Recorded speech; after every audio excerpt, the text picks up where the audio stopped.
My name is Victor Furman. Some call me The Voice. I've always been fascinated with human nature, spirituality, science, and the crossroads at which they meet. Join me now and we will explore these topics and so much more with fascinating guests, authors, and experts who will guide us to Destination Unlimited.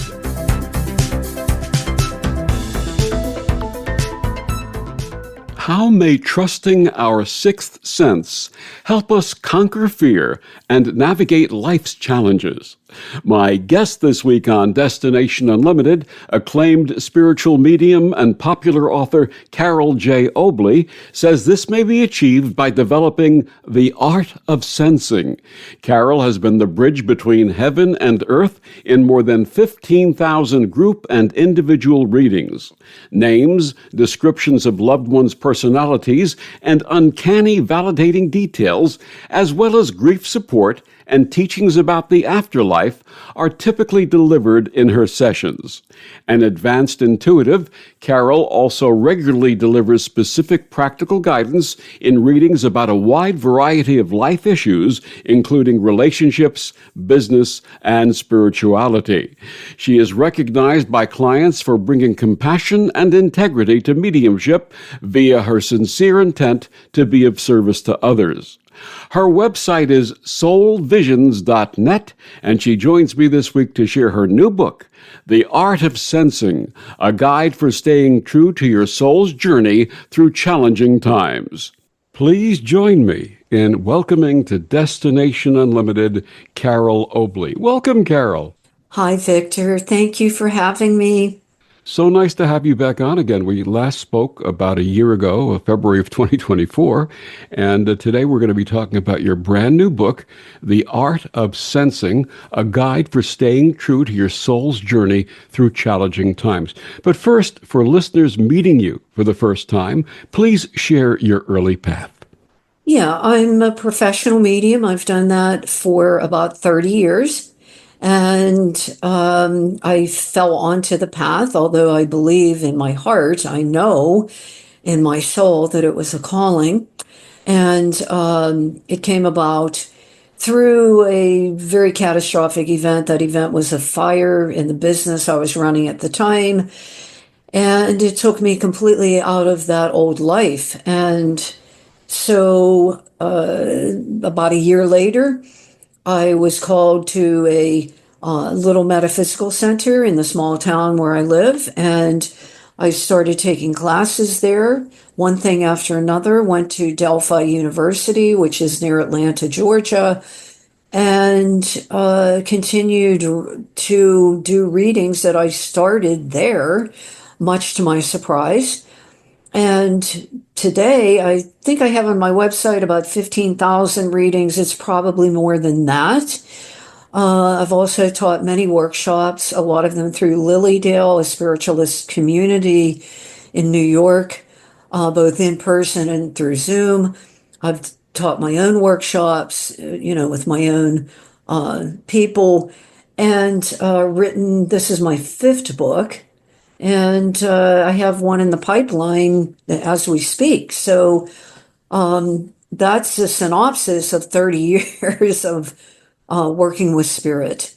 Now, as a child, did you have any recognition whatsoever of these gifts? None whatsoever. In fact, and I wrote about this in Wisdom from the Spirit World, that's the book just previous to The Art of Sensing, that I was a child who was very fearful, and particularly of death, ironically, very fearful. And I recount the story of going to see my first grandparent who passed. I was only 10 years old at the time. And I remember being terrified of seeing his body in the casket and having nightmares about it. And interestingly, though, I was always very fascinated and intrigued about what happens to us when we die. And one of the stories I recount also is walking through a graveyard at a very young age with my paternal grandmother holding her hand. It was a Catholic cemetery, so there were photographs under glass on some of the gravestones.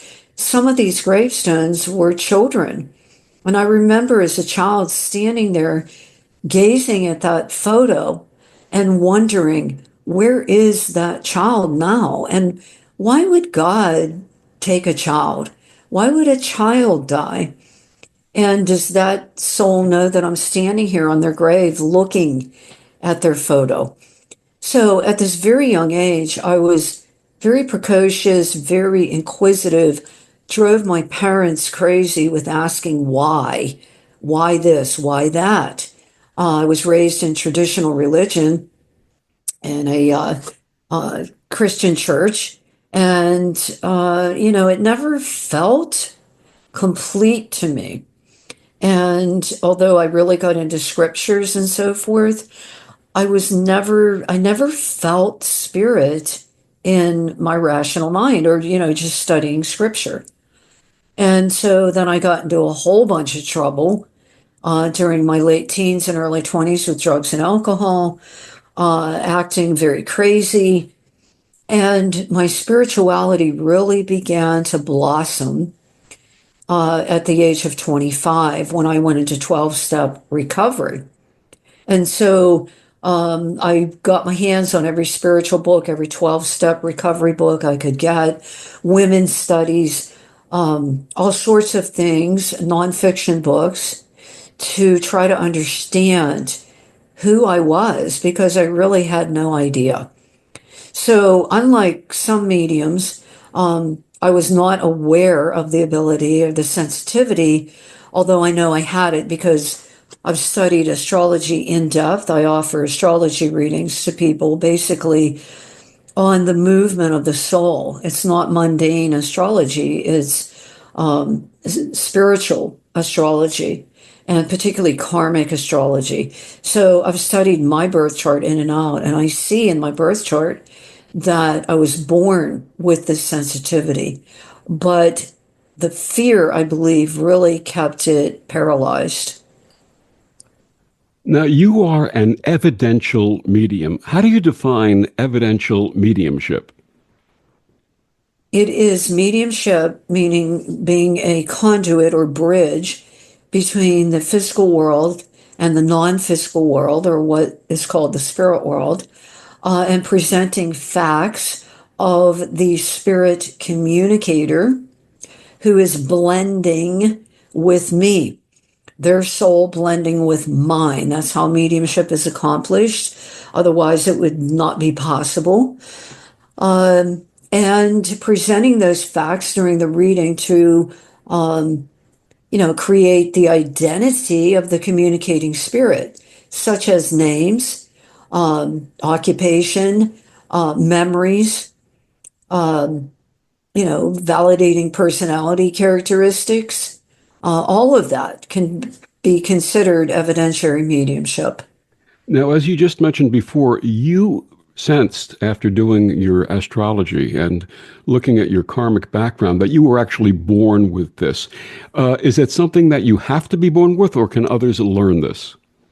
I believe I'm from the school of a medium is born and really not made.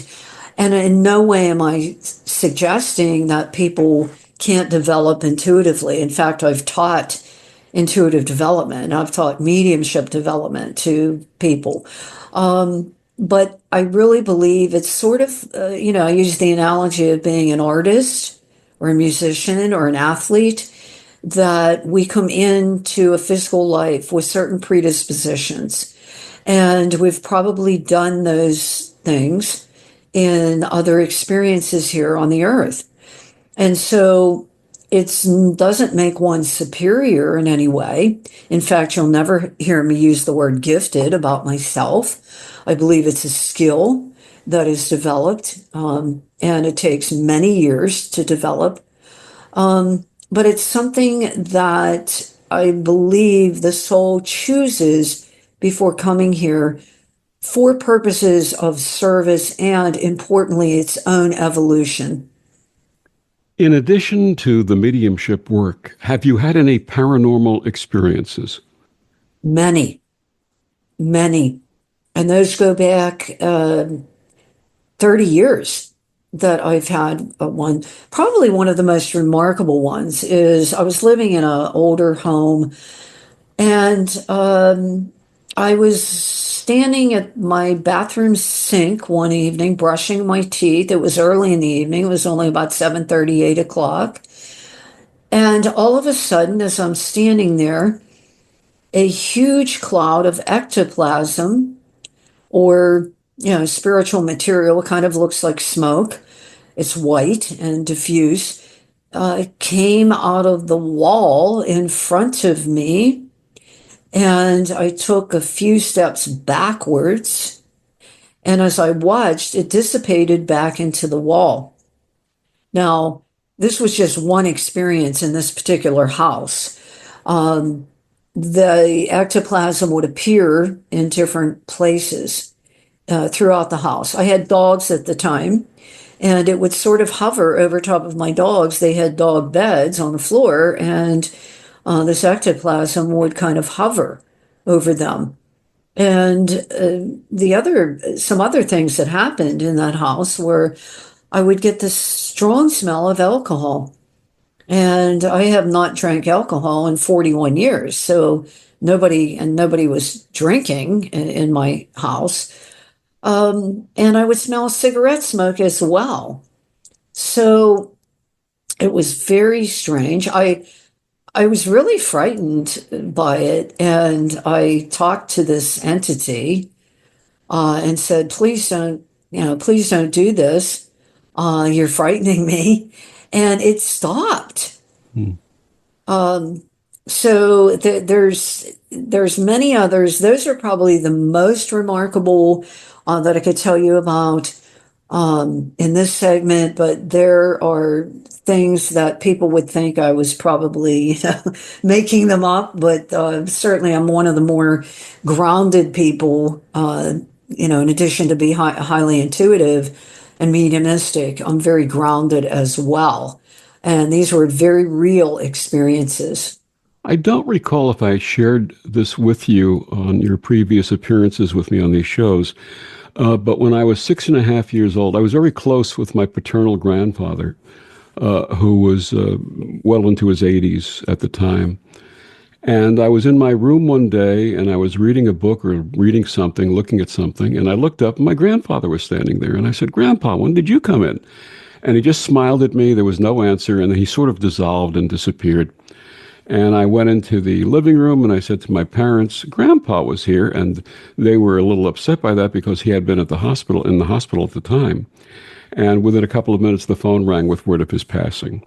So that was probably my first recognition of the essence of spirit and the gift of spirit. And I was grateful that he came to me at that point, and it gave me that Yes. opening, and it also showed his love for me.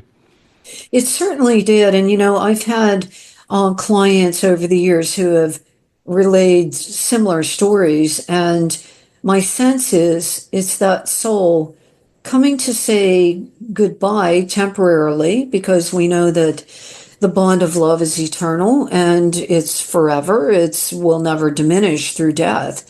So, I believe that it is a way, and that's a real blessing for that to happen for you. It's a way Absolutely. of the soul saying,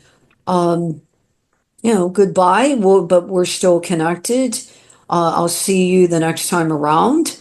And I can imagine your parents were probably upset about that. Absolutely. Many of the things that I shared when I was a child were labeled as overactive imagination until my mother, a couple of years before she transitioned, took her out to lunch one day, and the topic came up, and I said, "You never had any strange experiences, did you?" She said, "No, except for that time." And she started relaying all of these things, which confirmed for me everything that I had known throughout our lives. So I'm grateful that she gave me that gift prior to her transition.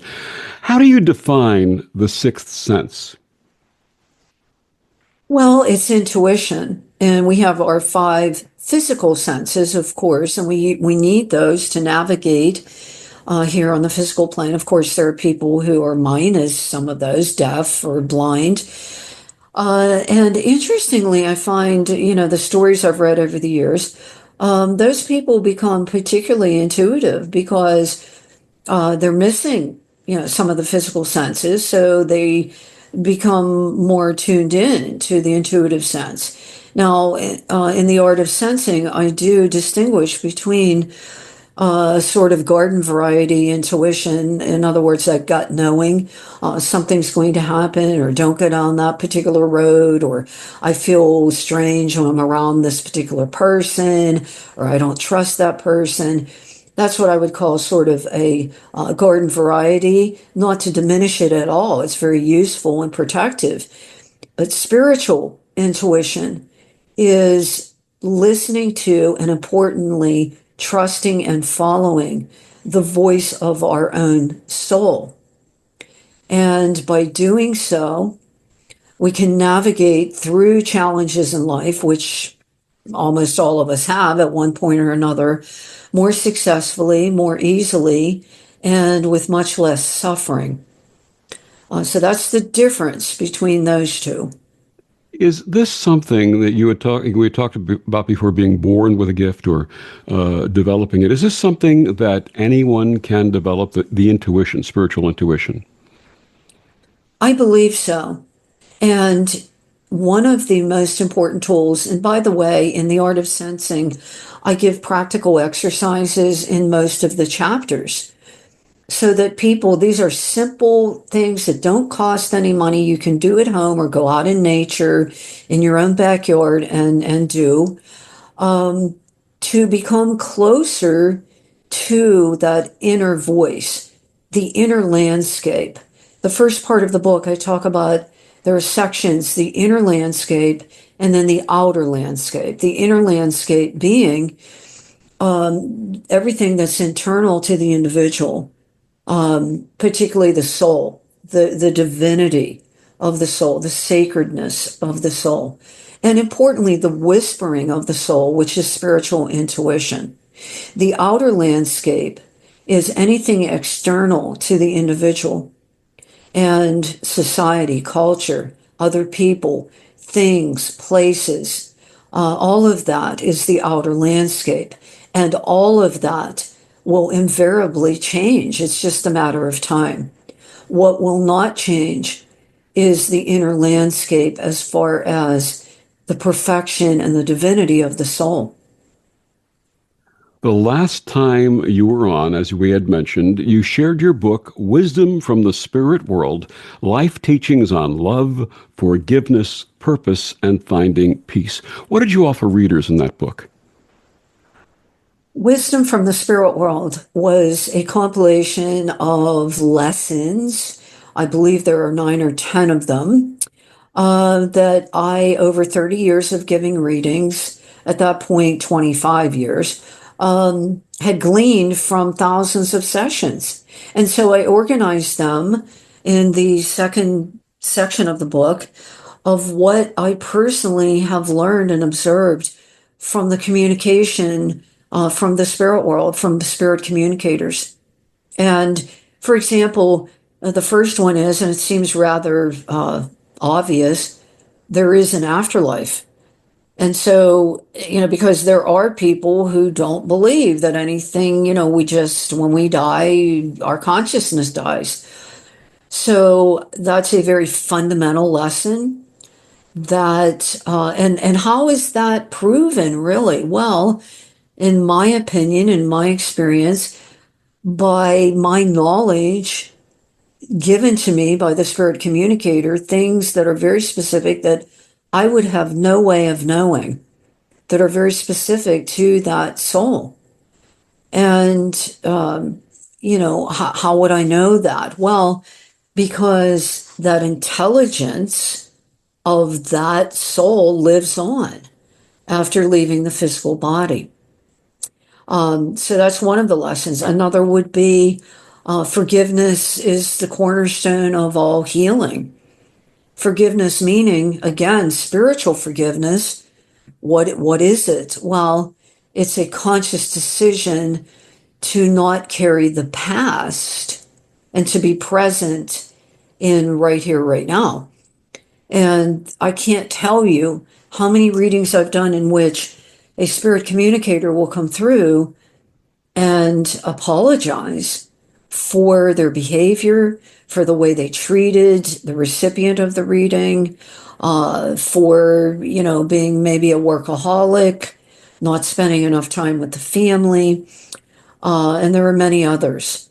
So those are just two of the lessons that the spirit world has really communicated. Is And I mentioned forgiveness those in the book. is forgiveness for the forgiven or the forgiver? Well, I feel it's for both. I once heard someone say forgiveness is probably the most selfish act that you will ever do, meaning it is for you. Now, do I think that that has no effect on the individual or individuals who are being forgiven?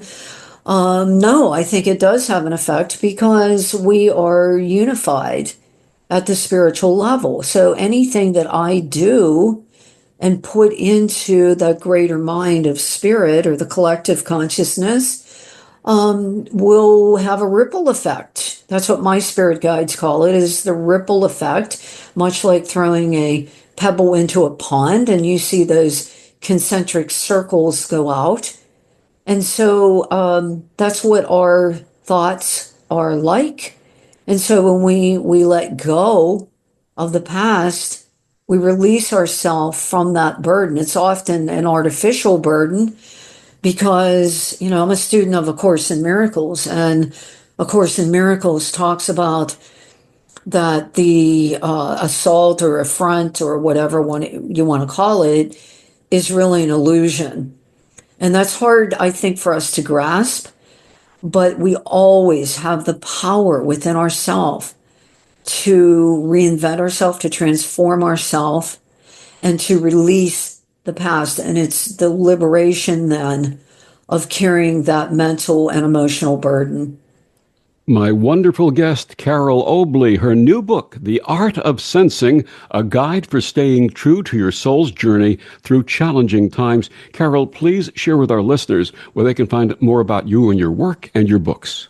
My website is soulvisions.net. And the book is available. The official publishing date is May 1st, 2025. It is currently available for pre-order through my publisher, collectiveinc.com, and amazon.com, and barnesandnoble.com. It's also on Kindle and ebook. And we'll be back with more of Carole after these words on the Om Times Radio Network. The best of the holistic, spiritual, and conscious world. Om Times Radio. IOM FM. Om Times Magazine is one of the leading online content providers of positivity, wellness, and personal empowerment. A philanthropic organization, their net proceeds are funneled to support worldwide charity initiatives via Humanity Healing International. Through their commitment to creating community and providing conscious content, they aspire to uplift humanity on a global scale. Om Times, co-creating a more conscious lifestyle. Hi, this is Bill Maher. I can find humor in almost anything, but one thing I never laugh about is cruelty to animals. If you don't get the joke either, write People for the Ethical Treatment of Animals, 501 Front Street, Norfolk, Virginia, 23510.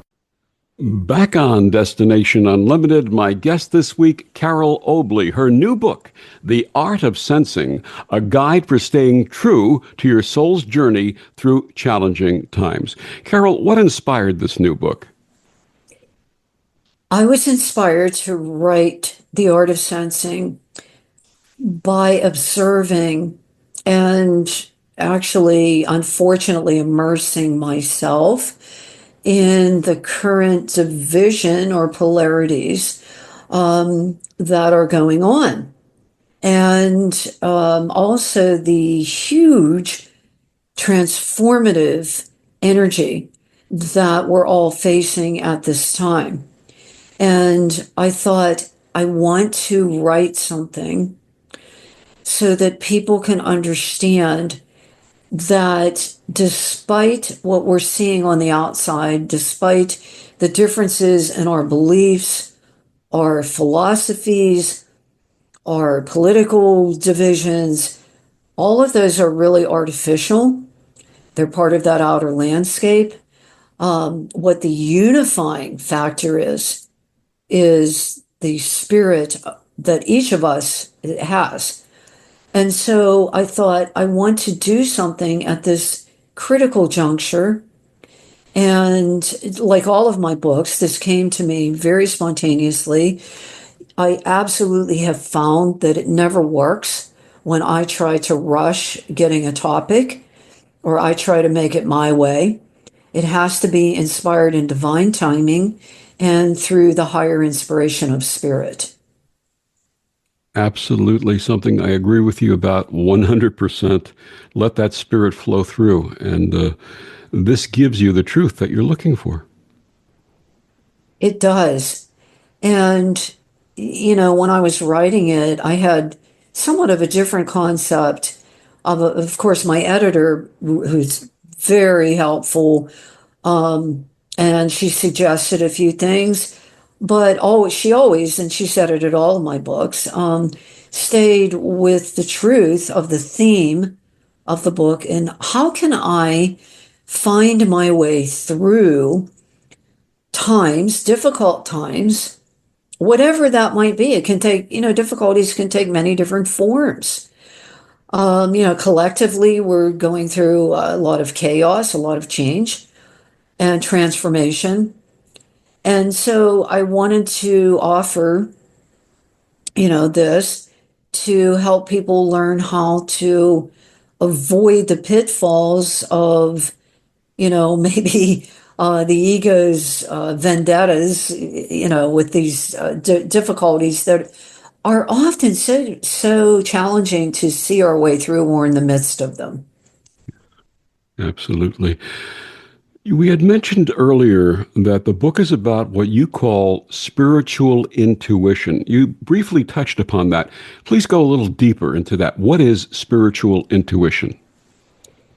Spiritual intuition is the whispering of the soul. And what the soul has come here into 3D reality on the physical plane to accomplish. And it's often very different. And it's a higher perspective, higher meaning not better necessarily, but a different perspective than the ego's desires or demands or wishes.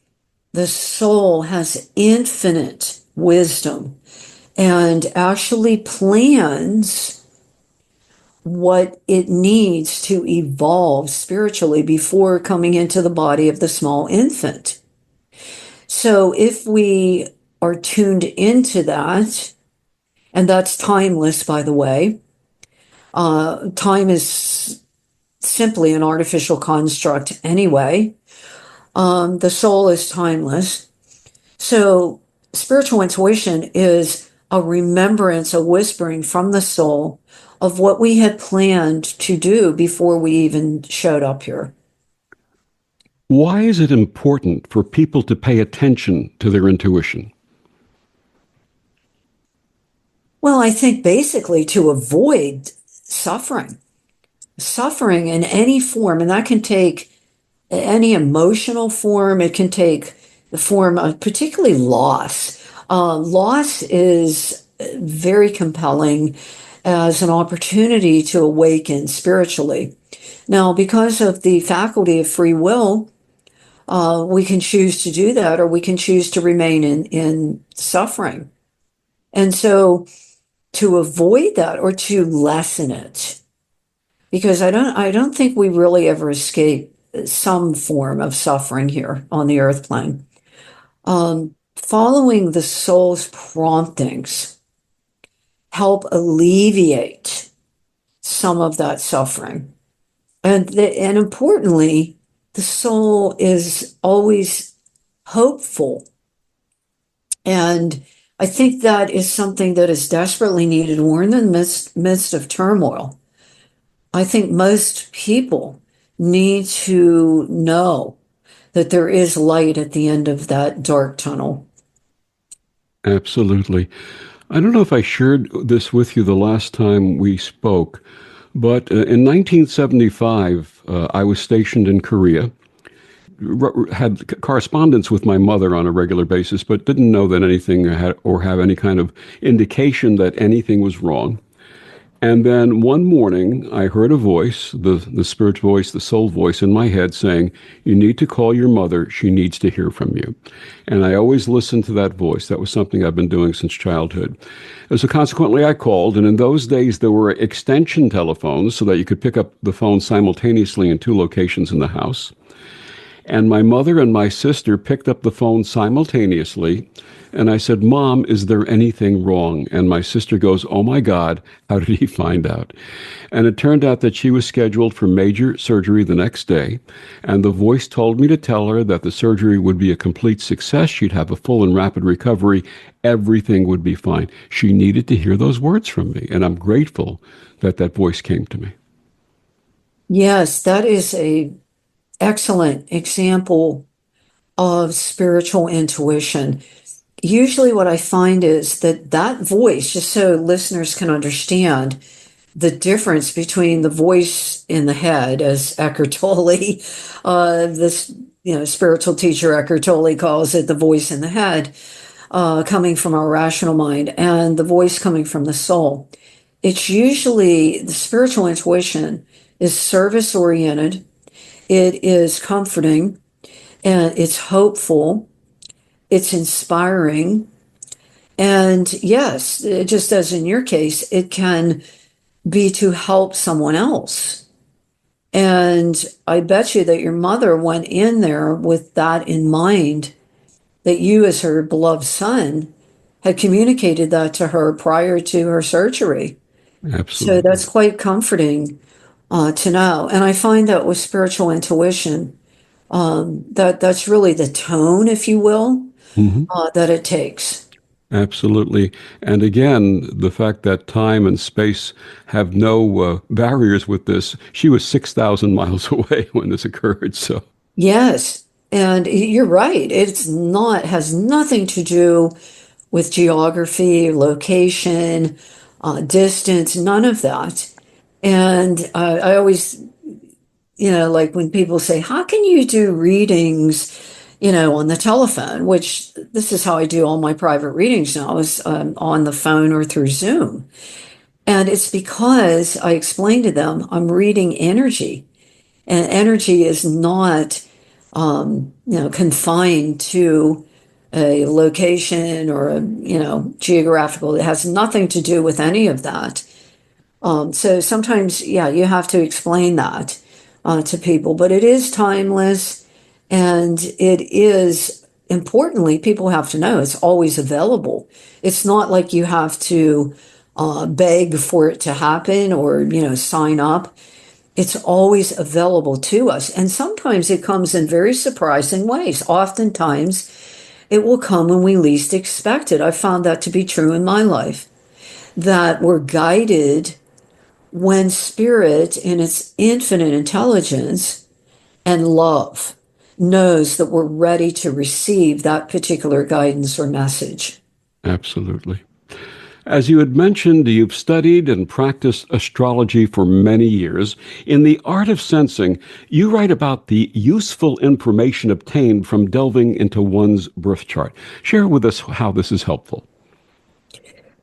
The birth chart is a map of the soul. It is a divine, sacred, in my opinion, map of the soul's journey, both before coming into the current incarnation, the potential that the soul has. Why am I using that word potential?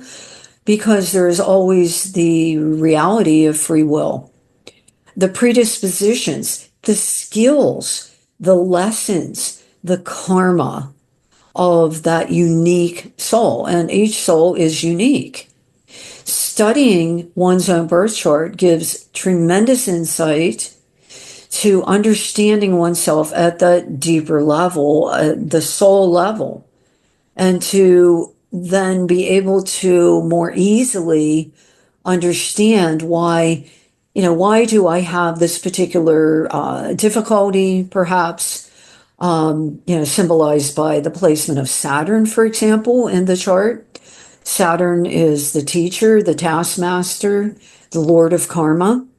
Why are relationships difficult? Perhaps with the placement of Venus or the aspects or relationships with other planets to Venus. All of this is revealed in the birth chart. And it takes many years, just like mediumship takes many years to develop and trust.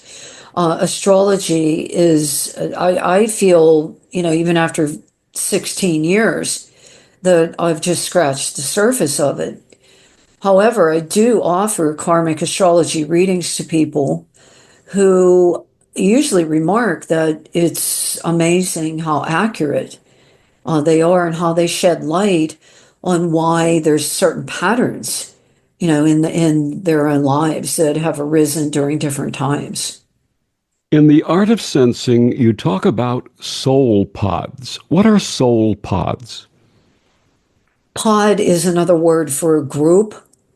The reason I use the word pod is because I'm very tuned in to all animals. And I thought about dolphins and how they usually travel in that small, close-knit group for protection and, for hunting and all of that. So soul groups are those souls who we have traveled with in many lifetimes, and actually even in between lifetimes, we meet up with these soul group members, and we're there to help one another. We're there to learn from one another. We're there to encourage one another. And so there are various soul groups, each one of them having, and I list some of these in the art of sensing, each one having a particular theme that perhaps many incarnations have been spent on, emanating that particular theme, or what are also called rays of the divine. And the concept of the soul pod, what you're talking about, I've recognized, especially over the last 4 or 5 years, that many people that I've had the blessing of meeting, I immediately recognize them as part of my soul pod, or I call it soul family. Is there a reason for this? Because there is a deep remembrance that is available through that soul to soul connection.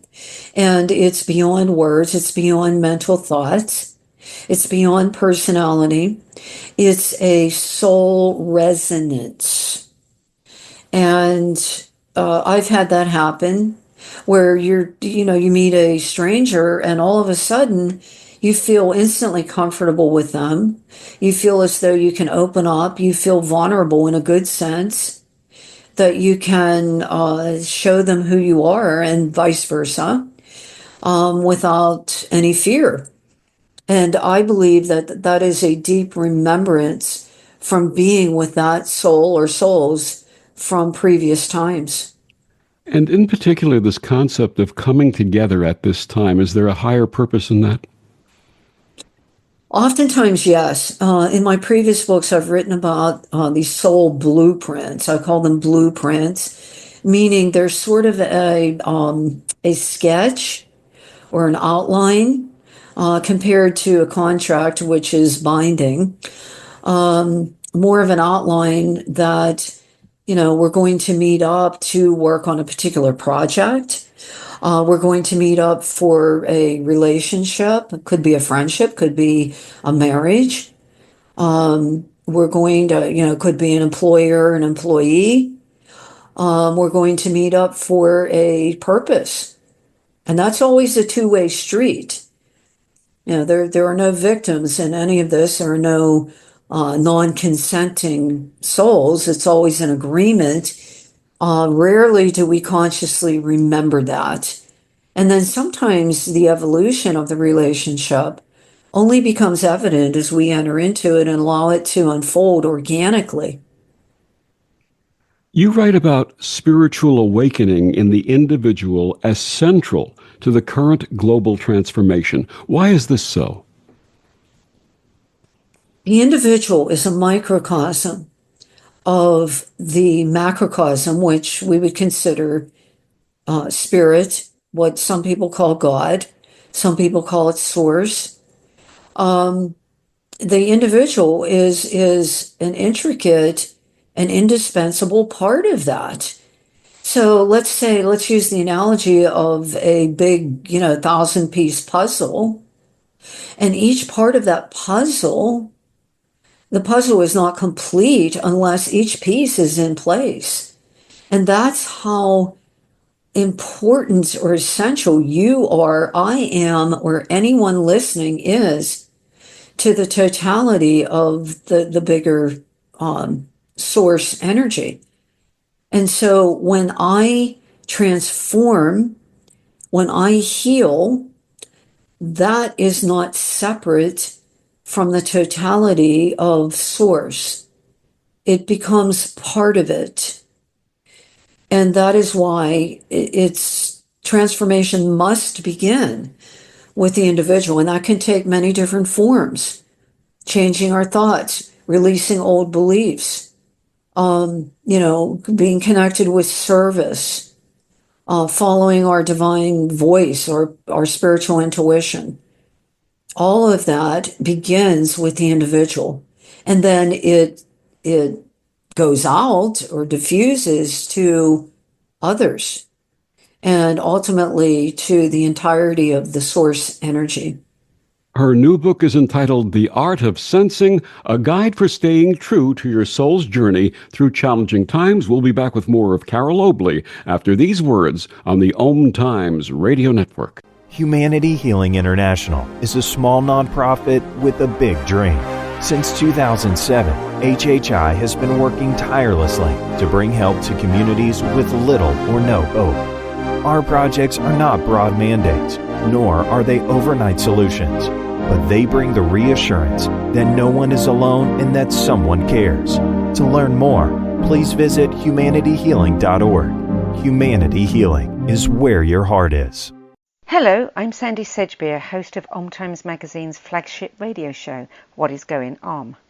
My passion is sifting through information, research, and innovations from new thought teachers, speakers, and researchers pushing back the boundaries of what we know about life, energy, metaphysics, and the universe.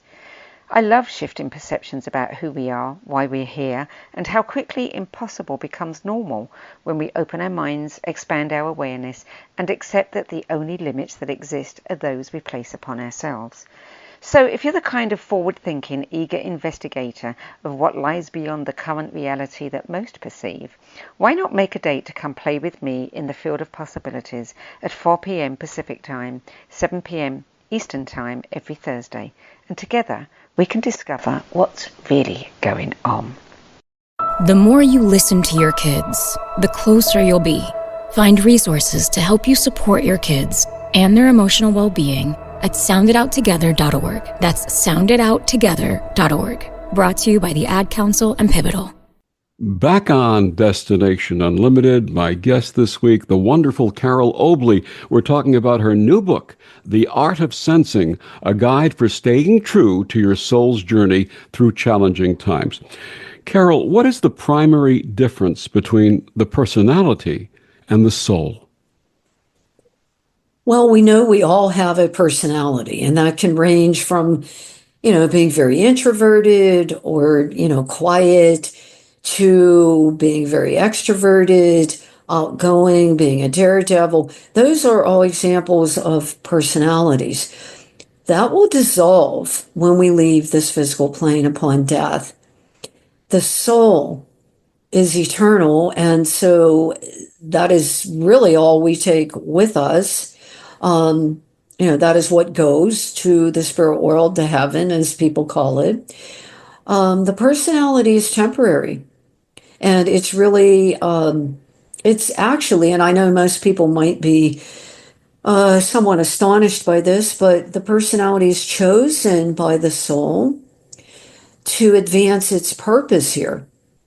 Now, Does that mean that, the soul never makes mistakes on that? Well, again, there's that element of free will. It chooses certain personalities in order to, maybe they're difficult personalities. Maybe the soul chooses a personality that is, angry or going to be violent. And so through, a very difficult personality, and unfortunately, perhaps even harming others, there's still something that's absorbed there. But of course, there's also karma that is created, or cause and effect that is created by the personality. So the personality should really be a servant of the soul, not the other way around. And so the personality can serve the soul in many different ways, depending upon its own qualities and uniqueness. The difference is that the personality is temporary. Yeah. The soul is not. Yes. You write about the importance of differentiating between personal responsibility and choice. Please explain. Personal choice is something that we all have. And we can do that in myriads of ways. We do this every day. What am I going to eat for dinner? To have a simple example. Where am I going to go on vacation? What am I going to do with my life today? So that's all choice. Personal responsibility is the implications of those choices. So if I make a choice to uplift somebody with kindness, with an act of service, my personal responsibility is I will receive. That's not why I do it, perhaps, but personal responsibility, which is always in effect, by the way, dictates that will come back to me, that will return to me. I am personally responsible for the choices that I make. And the opposite is true as well. I make a choice to steal. I'm personally responsible for that choice that I made. And the Creator does not say, no, you can't do that. The gift that we all have by birthright is free will. I know certain people don't believe in that. I happen to definitely know that it is a reality. And I definitely know through years of mediumship that we are responsible for every single choice that we make in life. I've had many spirits come through and offer apologies for the choices that they made during their physical life. And please describe the difference in perspective between the two, as you describe them as inner and outer landscapes. The inner landscape is, in its purest form, the soul, which no matter where you go, what you do, you drop this body, your body dies, that soul is intact. That's the inner landscape. The outer landscape is anything external to that, and that would include the body. That would include the personality. That would include the emotions. And I know a lot of people perceive those as being, well, they're generating from within me, but they're not truly the essence of the individual, which is the soul. And everything on the physical plane is temporary. Everything at some point, some sooner than others, will deteriorate and crumble or die. The inner landscape will never die. And that's the fundamental difference. You've referenced the experience of dark nights in this book. What are these, and how may we successfully navigate them?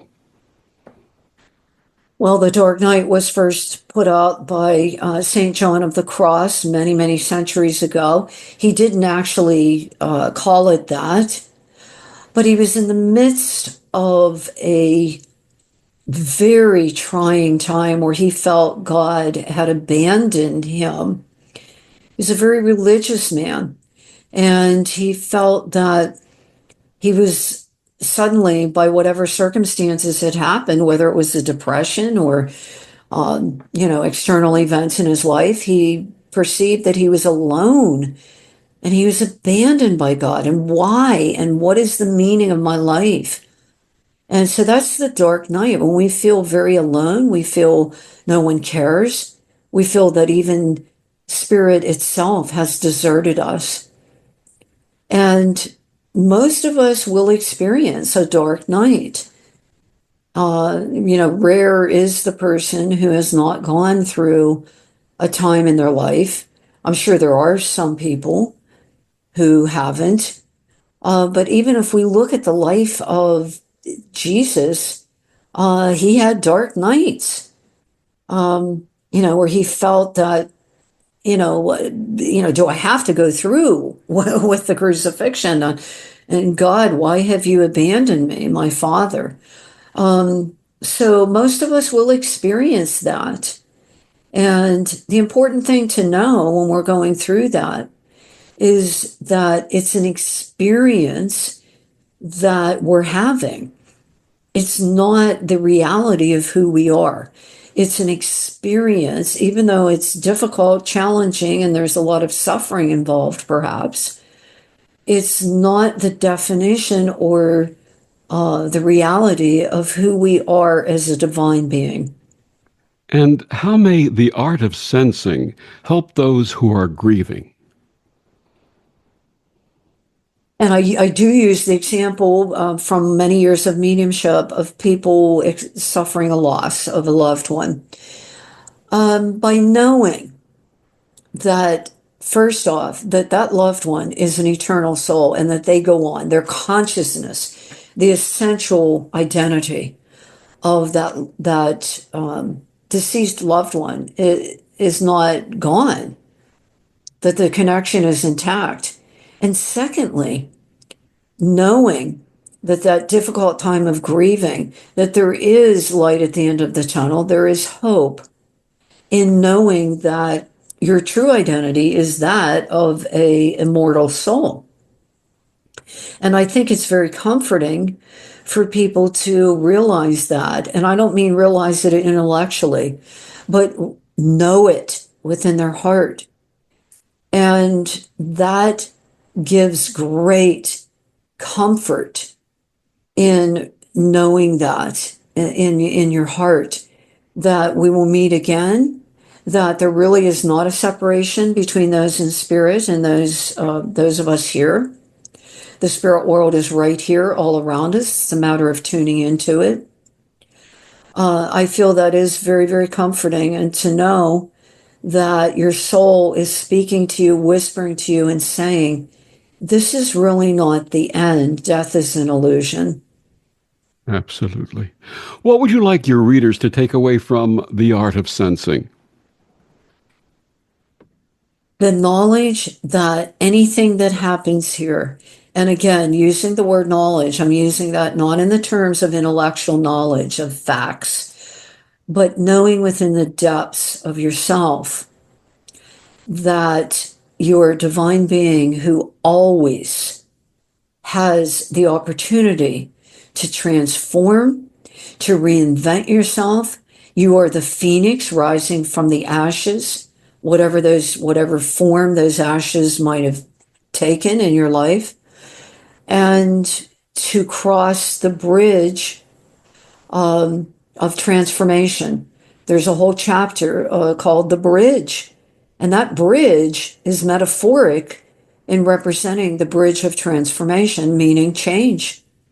And it's spiritual change, these deep, profound changes that hopefully we go through during our physical journey here. My guest, Carole Obley, her new book, The Art of Sensing, a guide for staying true to your soul's journey through challenging times. Carole, one more time, please share with our listeners where they can get your books and find out more about you and your amazing work. My website, soulvisions.net. And the official publishing date is May the 1st, 2025. It is currently available through Amazon.com, my website, BarnesandNoble.com, and my publisher, CollectiveInc.com. And give us a little tease about the one that's in progress right now. Yeah, well, my working title is Spiritual Prescriptions.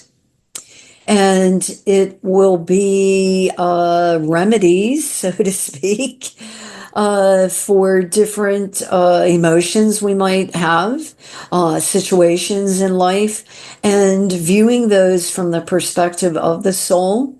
And I'm feeling probably little meditations and exercises that one can do as part of the prescription. And you don't need any health insurance for that, right? You do not. Carole, thank you so much for coming back and joining us and sharing all of your experience, your wisdom, and your big heart. Oh, thank you so much. It's truly been my pleasure, Victor. Thank you for having me. And thank you for joining us on Destination Unlimited. I'm Victor, the Voice Furman. Have a wonderful week.